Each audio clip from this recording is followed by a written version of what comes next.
Haleluya. Haleluya. Puji Tuhan, kita bersyukur hari ini Tuhan memberikan kesempatan lagi kepada kita untuk memuji nama Tuhan, dan di antara kita ada teman-teman kita yang baru pertama datang, mungkin nanti akan atau kita perkenalan dulu ya. Ini dari mana Bapak ini juga kita dari firman GPD Maranatha Medan. Oh, oke, puji Tuhan. Kalau sama ya, ini juga. Puji Tuhan. Kalau dari di belakang sana, oh, Tonggi dan Berkat. Oh ya. Baik, karena pakai masker jadi kurang ya. Baik, mari kita lihat sedikit firman Tuhan. Kita sudah belajar tentang kebangkitan Tuhan sejak hari perayaan Paskah. Kita berbicara tentang kebangkitan dan kebangkitan ya. Dan hari ini juga ada bicara tentang kebangkitan hingga nanti di hari ke-50 kita pindah ke topik lain. Tentu banyak hal yang sudah kita dapatkan kebenaran firman Tuhan, dan kita akan mendapatkan kebenaran lagi. Amin. Puji Tuhan. Mari kita lihat firman Tuhan dalam Yohanes pasal 3 ayat 3 dan 16. Yohanes 3 ayat 3 dan 16 saya akan bacakan kepada kita sekalian. Yesus menjawab, katanya, "Aku berkata kepadamu, sesungguhnya jika seorang tidak dilahirkan kembali, ia tidak dapat melihat kerajaan Allah. Jika tidak dilahirkan kembali, ia tidak bisa melihat kerajaan Allah." Ternyata kerajaan Allah itu hanya bisa dilihat oleh orang yang dilahirkan kembali. Tentu yang dilahirkan kembali adalah roh kita ya. Kita sudah mati ketika manusia jatuh dalam dosa, mati, rohnya mati, tidak bisa komunikasi lagi dengan Tuhan. Nah, ketika Yesus mati bangkit, barang siapa yang percaya kepadanya, kebangkitan Kristus menghidupkan roh manusia itu lagi. Nah, jadi ketika roh manusia itu dihidupkan, baru bisa lagi melihat kerajaan Allah. Itu masih melihat ya, masih melihat, karena manusia itu ketika rohnya dihidupkan, mulai lagi dia berkiprah di alam roh gitu. Karena di alam rohnya Tuhan tentunya. Soalnya kalau ketika manusia jatuh dalam dosa, tetap dia berkiprah di alam dunia ini ya, di alam kuasa kegelapan. Dia tidak bisa memasuki area-nya Tuhan karena kematian rohani. Karena kematian rohani ini adalah putus hubungan antara Allah dan manusia.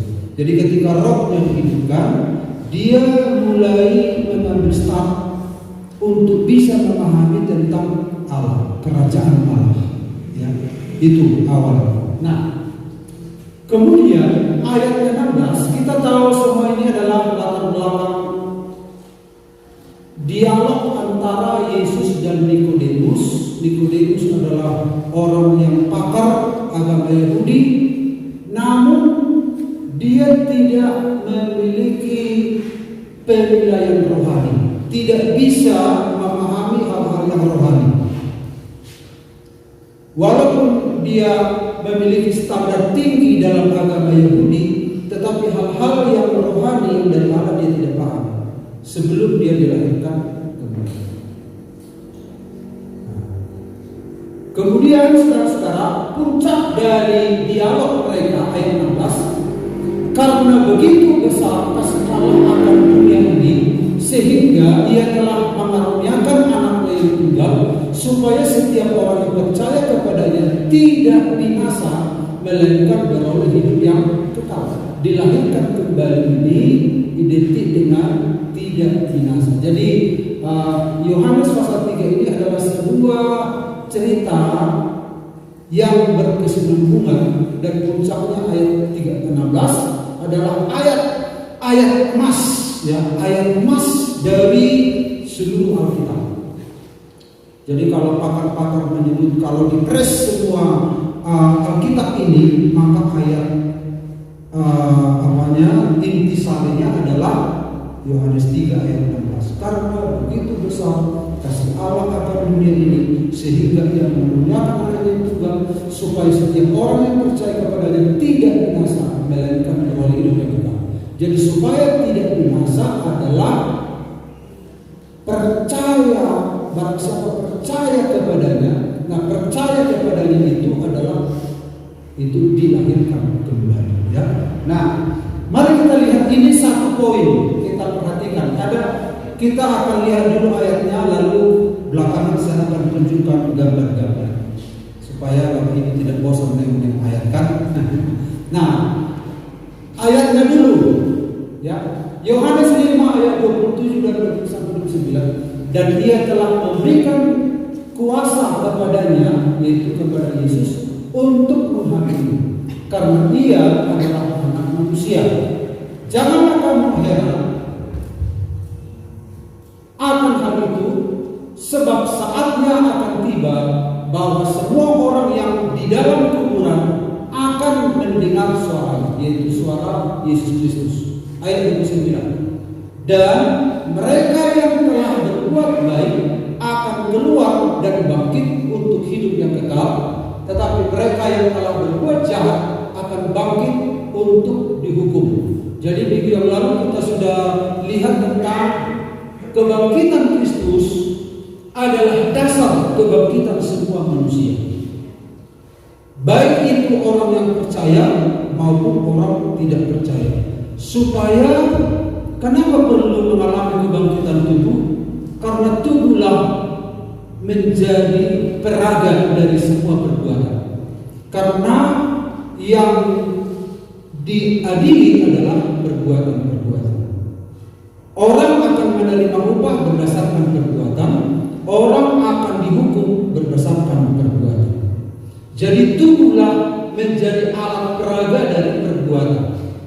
Iman itu tidak kelihatan seperti di bawah tanah, seperti ini. Kemudian dari mana orang bisa tahu bahwa yang ditanam adalah benih mangga? Dia harus menunjukkan dirinya lewat buah. Jadi buah itu adalah bukti atau verifikasi dari iman yang tidak kelihatan, ya. Jadi untuk menilai benar atau tidak benih yang ditanam itu diukur dari yang terlihat, ya, yang terlihat. Jadi perbuatan itu lah yang diukur untuk menentukan upah, baik di dalam kerajaan surga dan tingkat kadar penderitaan di neraka. Karena seperti surga ada tingkatan-tingkatan, neraka juga ada tingkatan-tingkatan. Tetapi kedua kubu ini ekstrim, ya, ekstrim dua-duanya. Nah, dan mereka yang telah berbuat baik, nah berbuat baik tentu di sini adalah setelah seorang percaya kepada Yesus, kita dipanggil menjadi seorang anak Tuhan, kita menjadi ciptaan yang baru dan mengeluarkan buah-buah yang baik. Perbuatan kita tentu tidak menjadi dasar bagi kita untuk dibangkitkan, ya. Jadi saudara-saudara, di ayat yang saya katakan, engkau masuk neraka bukan karena kau mencuri, engkau masuk neraka bukan karena kau berzina, engkau masuk neraka bukan karena kau merampok, Engkau masuk neraka karena engkau tidak percaya pada Yesus. Engkau masuk surga bukan karena kau ibadah. Engkau masuk surga bukan karena engkau memberikan persembahan. Engkau ke surga bukan karena engkau membantu orang lain. Engkau ke surga karena Yesus, karena percaya pada Yesus. Ketika kita percaya pada Yesus, maka kita berbuah, kita mengasihi orang, kita memberi persembahan, kita melakukan ini, melakukan ini. Tapi untuk membawa kita ke surga hanyalah Yesus, bukan perbuatan baik kita. Perbuatan baik kita adalah hasil dari hubungan kita dengan Kristus. Yang membuat seorang masuk neraka bukan karena kejahatannya, tapi karena tidak percaya pada Yesus. Tapi kejahatan-kejahatan yang dilakukan, perbuatan-perbuatan yang dilakukan itu menjadi indikator mengadili, menentukan hukumannya di dalam neraka. Jadi surga itu adalah iman kepada Yesus, neraka itu adalah tidak percaya pada Yesus. Jadi masalahnya hanya pada Yesus. Percaya pada Yesus, surga; tidak percaya, neraka. Semua kita telah berbuat dosa dan telah kehilangan kemuliaan Allah, dan perbuatan kita tidak menentukan surga atau neraka. Percaya pada Yesus atau tidak itu yang menentukan. Makanya saudara-saudara, tidak terletak pada perbuatan kita, tapi perbuatan Yesus. Tapi setelah kita percaya pada Yesus, Paulus mengatakan iman yang benar itu, percaya yang benar adalah kerjakanlah keselamatanmu dengan takut dan gentar. Jadi akhirnya untuk menilai bahwa percayanya itu benar adalah dinilai dari perbuatan yang nampak itu. Nah, itu Bapak Ibu ya. Nah, jadi sudah dapat istilah yang kedua adalah kebangkitan ya.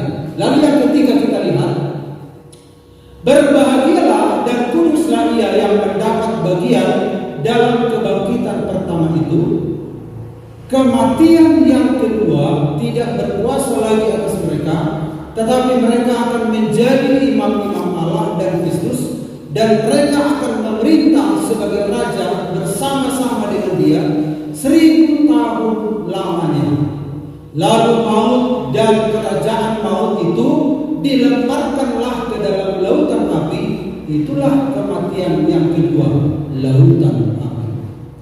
Ada istilah yang kedua di pembacaan kita, yaitu kematian. Jadi istilah yang pertama tadi apa? Kelahiran. Istilah yang kedua kematian. Istilah yang ketiga kebangkitan. Nah, mari kita lihat ketiga istilah ini, ketiga hal ini menjadi saudara-saudara. Kalau di zaman Covid kan pemerintah seringkali membuat pos-pos checkpoint namanya. Ya, kita bikin checkpoint. Nah, di Santar di mana checkpointnya? Oh, di Santar ada 10 checkpoint. Di simpang 2 1, di pintu masuk dari jalan 1 di sana 1. Nah, itu checkpoint namanya. Checkpoint artinya adalah pos pemeriksaan. Ya atau ya? Ya atau ya? Nah, ketika kita ikut Tuhan, ketiga hal ini menjadi checkpoint. Ketiga hal ini menjadi checkpoint atau pos pendidikan. Karena alasannya adalah ketika kita di checkpoint itu ada 2 pilihan di sana. Lahir pertama kali atau lahir kedua kali. Nah, kemudian kita tiba di checkpoint yang berikut. Mati sekali atau mati 2 kali, kan? Lalu kita tiba di checkpoint yang berikut. Kebangkitan pertama atau kebangkitan kedua. Nah, mari kita bahas 3 checkpoint ini. Amin. Ini adalah istilah yang saya buat untuk menolong kita memahami ketiga poin ini. Nah, jadi tema firman Tuhan adalah perjalanan menuju kekekalan. Jadi ketika kita berjalan menuju kekekalan, kekekalan itu kan juga ada dua ya. Kekekalan surga yang kekal dan neraka yang kekal. Nah, di perjalanan menuju kekekalan ada 3 checkpoint. Ada 3 pos pendidikan. Nah, 3 pos pendidikan di perjalanan menuju kekekalan. Inilah jalan itu, saudara-saudara. Ini checkpoint yang pertama, checkpoint yang kedua, checkpoint yang ketiga, kelahiran, kematian, kebangkitan. Dua-dua, misalnya kalau kita tiba di checkpoint yang pertama di simpang 2, misalnya di Siantar, diperiksa kau kena virus corona, tidak lolos, kau kena pulang, kau tidak kena pergi lanjut, kau kena pulang gitu. Artinya 2 pilihan, 2 arah di dalam 1 titik checkpoint itu. Mari kita lihat yang pertama. Kita tidak lihat lagi ayat, kita hanya lihat penjelasan-penjelasan saja. Yang pertama, kelahiran. Kelahiran bagi orang percaya, ya. Jadi saudara-saudara, Yesus berkata, engkau harus dilahirkan kembali. Nikodemus yang sudah punya mengecap ilmu pengetahuan hukum Taurat, dia adalah pakar, dia adalah teolog, begitu. Dia datang menjumpai Yesus, bagaimana supaya bisa masuk kerajaan Allah. Yesus bilang, engkau harus dilahirkan kembali. Lalu dia katakan, bagaimana mungkin aku masuk lagi ke rahim ibu? Aku sudah tua. Jadi cara berpikir Nikodemus rasional sekali, walaupun dia bergelut di dalam hal rohani. Jadi banyak orang Kristen bergelut di dalam hal rohani, tapi pikirannya rasional. Pikirannya itu tidak bisa menembus alam supranatural. Dia tidak memahami hal-hal rohani. Semua dihitung-hitung di otaknya. Bagaimana mungkin aku bisa masuk ke dalam rahim? Padahal yang dimaksud Yesus adalah dia harus melangkah maju, percaya pada Yesus, kemudian dia dilahirkan baru. Adam yang pertama adalah kelahiran yang pertama, Adam yang kedua adalah kelahiran yang kedua. Itu sama dengan ilustrasi yang pernah saya tunjukkan kepada kita, metamorfosis, ya, dari telur ular ke pompong kupu-kupu. Nah, kalau kita perhatikan tahapan ini, dari telur ke ular dia keluar, ya. Kemudian dari ular ke pompong dia masuk. Kemudian dari pompong ke kupu-kupu dia keluar. Jadi ada 2 kali setelah keluar. Itulah artinya lahir baru. Nah, saya tunjukkan lagi. Kalau tadi telur itu adalah ini, anak-anaknya adalah ular. Kemudian ketika ular ini beralih kepada kepompong, akhirnya dia jadi kupu-kupu.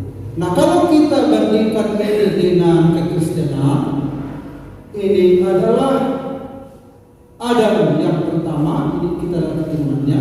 Ketika kita percaya pada Yesus, kita dilahirkan baru. Artinya lahir 2 kali. Jadi orang percaya itu lahir 2 kali. Lahir pertama dilahirkan oleh orang tua kita, lahir kedua dilahirkan oleh Yesus Kristus itu sendiri. Makanya ketika Yesus itu tergantung di kayu salib, untuk memastikan bahwa Yesus itu telah mati, ada prajurit menghujam tombak ke bagian mana? Lambung. Maka keluarlah air dan darah. Air dan darah ini itulah kelahiran gereja Tuhan. Keluarlah gereja, begitu. gereja Tuhan. Itu berarti orang yang percaya kepadanya dilahirkan baru. Jadi lahir dua kali. Nah, bagaimana dengan orang yang tidak percaya? Orang fasik, ya, orang fasik. Orang fasik itu bagaikan ini tadi, yang tidak ada proses yang menyusul, hanya dia lahir sekali. Nah, kalau dia tidak masuk ke tahap berikut ini kan menakutkan. Nah, orang Kristen yang seperti ini menakutkan. Tapi kalau masuk ke tahap kupu-kupu itu indah, itu enak, itu gambar lukisan dari kelahiran baru. Samanya sebenarnya dari telur, ular, kepompong kupu-kupu, dianya sebenarnya itu semua kan, ya kan? Dianya itu, tapi karena dia tidak masuk ke proses tahapan itu, tidak masuk ke kemajuan tahapannya itu, nggak maju, dia berhenti di sini, nggak bisa ke kepompong, kemudian ke kupu-kupu. Demikian juga dengan orang yang tidak percaya sama Yesus, hanya sampai ke tahap ini. Nah, dari Adam lahirlah orang-orang ini tidak masuk ke tahapan kelahiran baru, ya. Tidak masuk ke tahapan kelahiran baru. Itulah orang fasik. Jadi checkpoint yang pertama adalah di pos itu kita sendiri yang harus mempertanyakan diri kita sebelum Tuhan pertanyakan juga dirimu. Bagaimana? Di checkpoint yang pertama ini ada pendidikan di sini. Kamu sudah lahir baru atau belum? Kamu sudah lahir 2 kali atau belum? Kalau hanya sekali, pulang. Kalau sudah 2 kali, lanjut.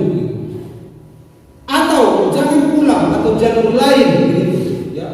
Jalur lain jalanmu. Yang lahir kedua kali jalur ini, lahir yang 1 kali jalur ini. Nah, tentang kelahiran baru kita sudah tahu semua. Amin. Kalau saya tanya kepada kita, coba dulu jelaskan tentang kelahiran baru, pasti sudah bisa menjelaskan semua. Amin. Karena sudah panjang lebar dijelaskan. Kaum muda juga sudah menjelaskan begitu panjang lebar. Nah, karena topik kita ini tentang checkpoint, maka disinggung ini, ya. Nah, di itu checkpoint yang pertama tentang kelahiran. Nah, sekarang kita bicara tentang kematian, checkpoint yang kedua. Checkpoint yang kedua adalah, ini ceritanya si Nikodemus tadi. Jadi berulang-ulang tentang ini. Mudah-mudahan Bapak Ibu tidak bosan, ya. Dia berjumpa dengan Yesus, lalu dia berpikir bagaimana aku masuk lagi ke rahim ini. Ini kelahiran pertama. Padahal maksud Yesus adalah engkau dilahirkan baru. Engkau harus melangkah percaya kepadaku, lalu engkau lahir kembali. Ini lahir kembali. Walaupun manusia itu secara fisik dia akan bertambah tua, tetapi secara rohani dia akan bertumbuh. Amin. Iya. Jadi secara fisik dia semakin bertambah tua mungkin, tapi secara rohani dia semakin dewasa gitu. Jadi pertumbuhan fisik itu berbeda dengan pertumbuhan rohani. Makanya Paulus bilang, meskipun manusia lahiriah kami semakin merosot, namun manusia batiniah kami dibaharui. Jadi kedewasaan rohani tidak terletak pada kedewasaan fisik. Nah, tergantung sejak umur berapa dia start percaya pada Yesus. Ya, mulai dari situlah dia dilahirkan baru, dan mulai dari situlah dia start bertumbuh dewasa. Kalau 2 minggu yang lalu saya sudah singgung bagi kita sekalian, Kita nggak bisa bicara kedewasaan kalau kita tidak punya start kelahiran. Makanya banyak orang Kristen bingung, dewasa rohani, start lahirnya saja dia nggak tahu. Mau diambil dari mana startnya? Makanya kelahiran baru itu harus sebuah pemahaman yang benar. Lalu ketika kita bicara pertumbuhan, kita mengerti tahapan-tahapan itu. Nah, itu yang penting ya. Nah, bagi orang percaya ya. Nah, kalau orang percaya itu mati ya, dia ada di checkpoint yang kedua. Kalau orang percaya itu mati, nah ini saya tunjukkan kepada kita. Tubuhnya itu akan masuk kubur dan rohnya akan ke Firdaus. Itu orang percaya. Bagaimana dengan kematian orang yang tidak percaya, orang fasik? Nah, orang ini ketika lahir bertumbuh terus, tidak pernah mengenal Tuhan sampai masa tuanya, memang dia orang Kristen, mati juga secara Kristen, ya. Seperti di yang lalu saya katakan, hari debat, lagu Kristen yang mati meninggal. Tapi tidak ada perjumpaan dengan Tuhan, tidak ada kelahiran baru dalam hidupnya. Walaupun waktu meninggal dia pakai godang sebelumnya, itu hari itu mungkin lagu berulang-ulang, bikin acara tiap malam dari gereja ini, dari gereja ini, tapi yang meninggal ini nggak pernah berjumpa dengan Tuhan secara pribadi. Memang pendeta akan menguburkan karena secara administrasi dia harus melakukan itu, ya kan? Secara administrasi gereja kan, itu hak jemaat, itu ada di ADRT GPD. Jadi seorang jemaat itu berhak mendapatkan pelayanan dari gembala, baik dari pelayanan administrasi, pelayanan rohani. Saudara berhak, amin. Saudara bisa menuntut nanti, ya. Aku GPD-nya kenapa nggak diagendai? Bisa, karena itu hak. Dan akhirnya panggillah, ayo Pak Yusuf nyanyi kita ke sana, Mama Puli. Setelah dikubur Mama Puli meminta berdoa di suatu Mama Puli sabar mahmudaida, sabar maho, sabar karena meninggal sang suami contoh. Nah, secara administrasi dilayani, tapi urusan selanjutnya kan urusan dia dengan Tuhan. Nah, mana yang kita butuhkan? Pelayanan administrasi atau bagaimana nanti setelah kematian ini? Kita akan berhadapan dengan Tuhan ini. Ada banyak orang Kristen kan yang penting pas kematian itu semarak, gudang roh udara, gudang pakan bunga. Luar biasa terkenal buat ini. Tapi masalah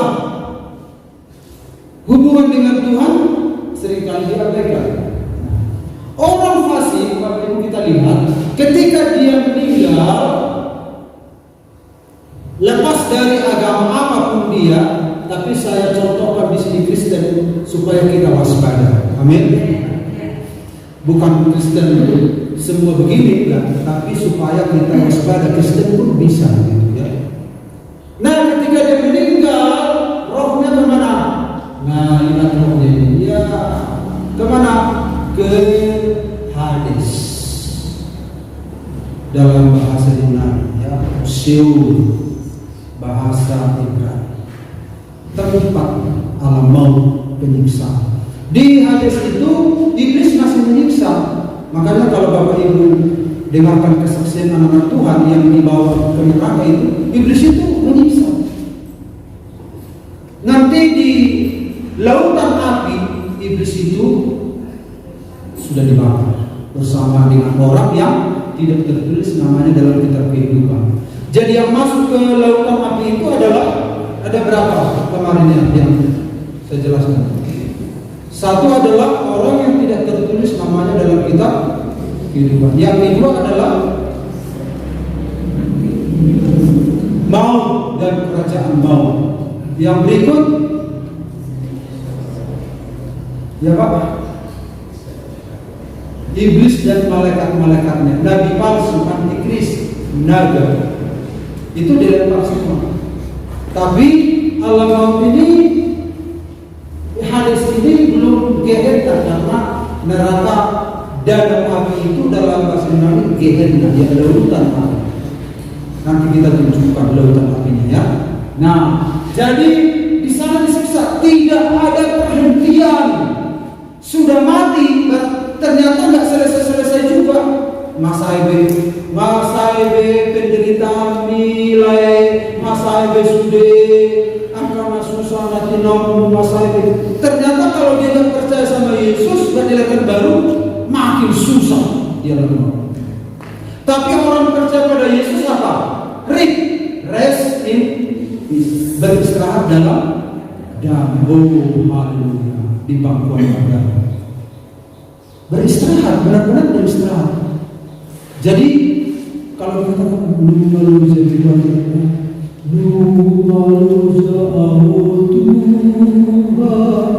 nah, akhirnya istirahat di Firdaus. Tapi orang nggak percaya itu bukan istirahat, malah menderita dan mahasiswa, karena alam maut itu adalah bagian dari neraka itu sendiri. Jadi makanya Bapak Ibu, ada orang bilang, ada pernah, Ani Pak Dede pernah berkhotbah, kita harus percaya sama Yesus. Bagaimana keadaan kita? Jangan sampai nanti di dunia ini sudah menderita, sudah nggak punya apa-apa, sudah jalan ke rumahnya susah, masuk gang, belok kiri, kemudian lewat sungai, kemudian belok kanan lagi, ada gapo-gapo, terus di sana ada rumah tulang. Oh, di mana itu? Di jalan lagi lewat batang ini Hauma, kemudian ada juga pagar di situ, di lubang musim. Oh, itu rumahnya. Oh, ternyata dulu. Nun masuk di kondisinya masuk api neraka musim. Kan sangat menyedihkan ya. Ya bisa saja begitu, ya tidak semua orang punya fasilitas di dunia ini. Tapi walaupun begitu, tapi masih ada pengharapan bagi orang percaya. Amin. Yaitu kita masuk ke Firdaus. Tapi kalau bisa jangan lewat gapo-gapo itu. Dapat Firdausnya juga dapat pertolongan Tuhan di dunia ini. Itu permohonan kita. Tapi kan AKOD itu kan relatif ya, relatif itu. Adanya orang beriman, aku beriman, Tuhan pasti memberkati aku berlimpah-limpah, maka dinyanyikanlah doa Jabez. Kiranya kamu berkati aku melimpah-limpah dan memperluas. Dan dibayangkan seluas apa itu daerah sampai pertambakan orang dilewati. Dan kiranya mudah-mudahan kepunyaan Tuhan tolong dalam nama Yesus, karena punyamu emas, punyamu perak, berikanlah padaku. Tapi kan tidak selalu bisa kan? Itu relatif. Tetapi yang penting masih ada harapan, yaitu paling tidak surga itulah begitu ya. Ini sudah nunggu di ejek halak ala di pengalaman berdengkan, nunggu di diam, di musik kalah, nunggu segala macam, sudah tidur di atas koran, mau mas jauh kau melumpat, setepok duri halakan, baru ke boy mono di sudutan. Mas makin arah kongse baru. Tetapi orang percaya Bapak Ibu, dia itu tinggal di Firdaus. Amin. Nah, itulah orang fasik. Nanti kita lihat kelanjutannya. Nah, jadi poin yang kedua adalah kematian. Bagaimana kematian yang kita inginkan? Itu kematian yang masuk ke Firdaus nantinya atau masuk ke Hades. Di situ di checkpoint itu kita harus periksa. Ada di situ apa? Pemilahan.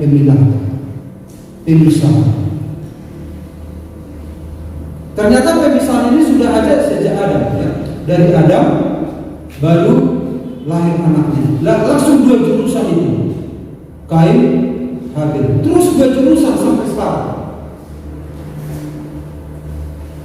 Nah, padahal surga itu dicipta bukan untuk manusia, tapi untuk iblis. Bukan untuk manusia. Apa tadi saya bilang? Aduh, bahaya ya. Puji Tuhan lah ada yang lain apa tadi? Gelisah tadi? Kaget. Berarti sehat. Puji Tuhan. Neraka itu diciptakan Tuhan untuk iblis. Tetapi iblis berpikir daripada aku sendiri di sana, ditariklah teman-teman. Jadi neraka itu tidak dicipta untuk manusia. Tapi kenapa manusia masuk neraka? Karena dipengaruhi iblis dan keputusannya sendiri. Jadi jangan selalu salahkan iblis. Daripada iblis lagi. Kenapa ada berkelahi terus di rumah kalian? Tak tahu lagi di sini. Tapi kita tolong doakan dulu, thinking dulu. Dipanggil orang bersama kan uniknya banyak gerakan-gerakan pelepasannya, diambil minyak, dipis-pis, dalam Yesus, setelah dipipis semua sudah buang dipipis bisa ke Jerman.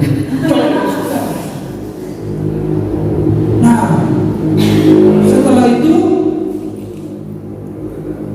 saling mengkaroma baru tapi kita langsung manjur dong. Jadi seringkali manusia itu menyalahkan orang. Padahal manusia itu dia punya keputusan. Tidak wajib Adam mengambil buah itu, tapi dia memutuskan. Dia punya kehendak bebas. Tapi iblis merangsang di sana. Ya. Nah, mari kita lihat yang terakhir, kebangkitan. Kebangkitan orang percaya itu ada di sini, ya. Orang percaya diangkat ke bawah. Makanya ada nyanyian, ada pertemuan di udara, pertemuan yang manis. Makanya ada kaum pria di gereja kita di sana. Amang, tolong dicatat kamu ini ada pertemuan di udara. Sering dia di waktu Filipus kalau ada penguburan. Tengok aja di Google. Banyak itu. Saya nggak sempat mencatat ini, saya bilang tengok aja di Google, semua ada di sini. Jadi ada pertemuan di udara. Orang percaya yang meninggal akan bangkit. Ini gambarnya, ya. Jadi yang dari hadis tadi, Bapak Ibu, orang percaya itu ketika bunyi nafas terakhir maka kuburan rohnya itu menyatu, kemudian bangkit bertemu Tuhan di atas. Ya. Nah, makanya kebangkitan tubuh itu adalah pengajaran kebenaran. Ya. Pengajaran kebenaran. Makanya kuburan terbelah. Untuk apa kuburan terbelah kalau gak ada hanya roh saja? Hanya roh saja perlu terbelah kuburan? Enggak, karena roh itu kan bisa dari celah-celah tanah itu kan. Tapi kenapa perlu terbelah? bilang, itu menunjukkan bahwa kebangkitan tubuh itu terjadi. Makanya tubuh setiap orang percaya itu penting. Penting. Wajah kita, hidup kita, bentuk kita itu adalah kreasinya Tuhan yang paling unik dan satu-satunya di dunia ini. Seperti saudara adalah saudara. Itu unik. Makanya tubuh itu harus dijaga, dilindungi. Karena tubuhmu adalah baik. Tubuh itu akan diubah. Ya, perubahan tubuh. Nah itu, sementara orang tidak percaya atau orang fasik bagaimana? Rohnya juga datang. Itu 1000 tahun kemudian. Dan kemana?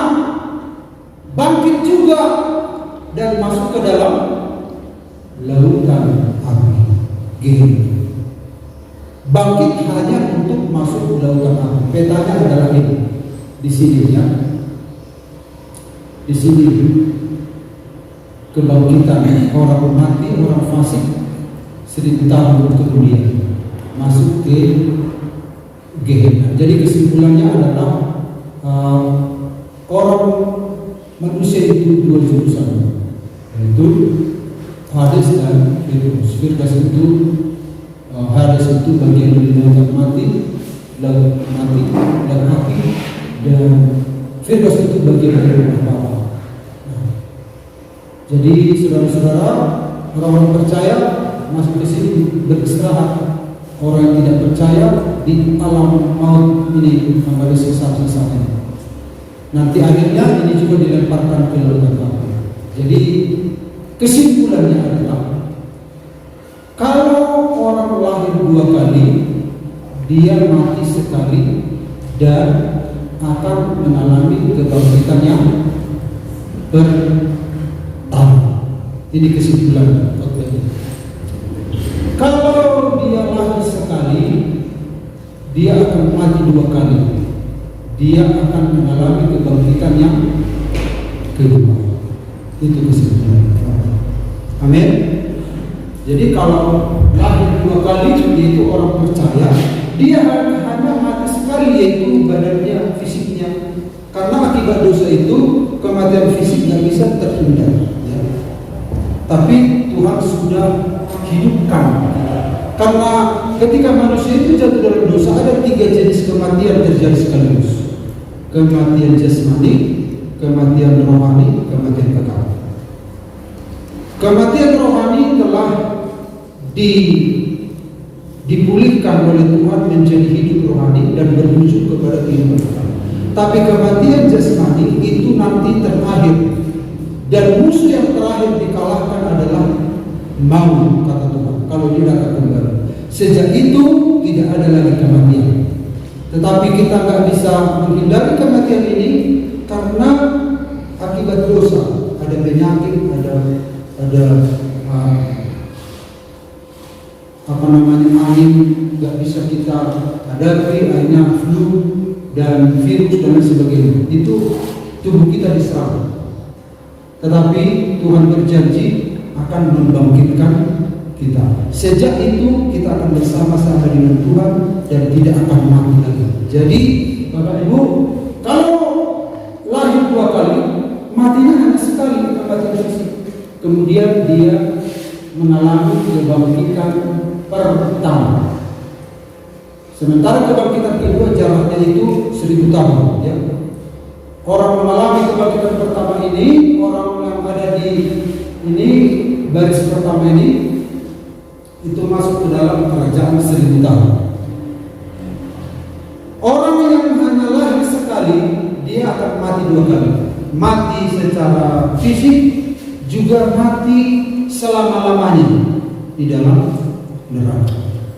Kematian yang kekal. Memang dia hidup di sana, lengkap dengan tubuh jiwa rohnya, tetapi itu digolongkan dengan kematian. Karena definisi kematian adalah Allah tidak hadir di neraka. Allah tidak hadir, walaupun dia bisa ke sana, tapi kematian itu, definisi kematian adalah ketidakhadiran Allah. Ketika manusia itu terpisah dari Allah, Allah Tidak ada kehadiran Allah di sana. Dan manusia itu menuju sebuah, saudara-saudara, target, yaitu neraka yang kekal. Tapi puji Tuhan, Yesus datang. Dia mengejar kita, Dia mencari kita, Dia mengambil kita, Dia mengembalikan kita kepada Allah. Allah itu adalah hidup, sumber hidup. Hanya manusia yang kembali kepada Allah yang hidup, karena Allah adalah sumber hidup. Pisah dari Allah, kematian. Bersatu dengan Allah, kehidupan. Jadi saudara-saudara, Yesus membuat hubungan itu menjadi baik kembali dengan Allah. Dia menyatukan kita lagi dengan Allah sehingga kita hidup kembali. Di luar Allah tidak ada kehidupan. Allah sumber segala hidup. Allah yang membuat ini hidup. Tanpa Allah tidak ada kehidupan ini. Hidup kita juga. Tapi dalam manusia kehidupannya ada kehidupan ilahi. Tapi kehidupan ini adalah kehidupan dari Allah, tapi standar hidupnya rendah. Itu disebut dengan bios, ya. Tapi dalam hidup kita ada zoe, hidup ilahi. Yesus menyatukan kita lagi dengan sumber hidup itu, dan Dia membayar dengan nyawanya sendiri. Dia rela terpisah dari Bapa supaya kita yang terpisah disatukan kembali. Karena itu betapa mahal harga yang Tuhan telah bayar. Karena kita nggak bisa membayarnya, maka diberikan dengan gratis, cuma-cuma. Diberikan cuma-cuma bukan berarti murahan, tapi karena kita nggak bisa membayar, Yesus sendiri yang membayar untuk kita, dan Dia kembalikan kita kepada dirinya sendiri. Karena itu jangan menyia-nyiakan kasih karunia Tuhan. Amin. Haleluya. Puji Tuhan. Itulah 3 checkpoint di mana kita harus merenungkan supaya jalan-jalan kita adalah jalan-jalan di jalan-jalan Tuhan. Dan perjalanan kita adalah perjalanan yang pasti. Kita tidak menghabiskan energi, waktu, tenaga kita hanya untuk menjalani jalan yang sia-sia. Karena itu serahkanlah hidup kepada Tuhan. Amin. Pertaruhkan hidup kepada Tuhan. Yesus sangat mengasihi kita. Dia telah membayarnya dengan darahnya, dan Dia bangkit dari kematian, dan Dia akan membangkitkan kita, akan memanggil kita saat waktu Yesus akan datang kembali. Dia akan menjemput orang-orang yang telah ditebus. Haleluya. Puji Tuhan. Mari kita nyanyikan lagi nyanyian tadi. Tenanglah kini hatiku. Di dalam Yesus kita mengalami ketenangan. Di luar Yesus kita gelisah, kita susah. Walaupun memang ada masalah silih berganti, tapi ketika kita ingat apa yang Yesus lakukan, dan kita ingat apa masa depan kita kelak di dalam Yesus, jiwa kita tenang. Amin. Haleluya. Para pelayan perjamuan saya persilakan untuk datang ke depan.